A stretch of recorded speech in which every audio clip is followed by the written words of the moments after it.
স্বাগত জানাচ্ছি। পাশাপাশি মঞ্চে উপবিষ্ট যে সমস্ত ব্যক্তিবর্গ আছে, অতিথি হিসাবে আমাদের ডাকে সাড়া দিয়ে যারা উপস্থিত রয়েছে তাদের প্রত্যেককে এবং বিভিন্ন বিদ্যালয়ে প্রধান শিক্ষক শিক্ষিকা সহ অন্যান্য আমার সহকর্মীবৃন্দ, বিআরসি বিআরডি এবং সংবাদ মাধ্যমের প্রতিনিধি প্রত্যেককে আমি ওমপি আইএসের তরফ থেকে স্বাগত জানাচ্ছি।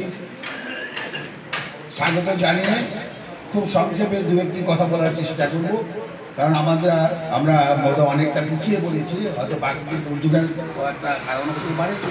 তো সেই দিক থেকে আমি বলবো, এই পৃথিবীটা কোন সময় থেকে শুরু হয়েছে এবং কবে শেষ হবে তার শুরুটাও যেমন আমাদের কাছে অনিশ্চিত, আবার শেষটাও আমাদের কাছে অনিশ্চিত। কিন্তু এই পৃথিবীটা চলছে, থামছে না, একের পরে এক চলে যাচ্ছে, এক আসছে, চলে যাচ্ছে, আসছে। পৃথিবীর যে এই যে প্রবাহমান যে অবস্থা সেটা কিন্তু চলছে। আজকে যিনি চলে যাচ্ছেন কাল হয়তো ওনার জায়গাতে আরেকজন সেই জায়গাটা, খালি জায়গাটা পূরণ করবেন। অর্থাৎ পৃথিবীটা থেমে থাকবে না, কোনো কাজকর্ম আটকে থাকবে না। আমরা হয়তো পারিবারিক ব্যাপারেও সেটাকে আমরা চিন্তা করতে পারি। মা বাবা খুব আদরের মানুষ, খুব এর চেয়ে কাছের মানুষ তো হতে পারে না।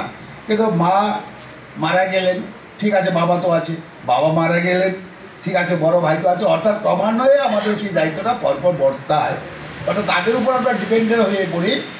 যিনি থাকেন আমাদের কাছে ওনাকে আমি সর্বোচ্চ আসনে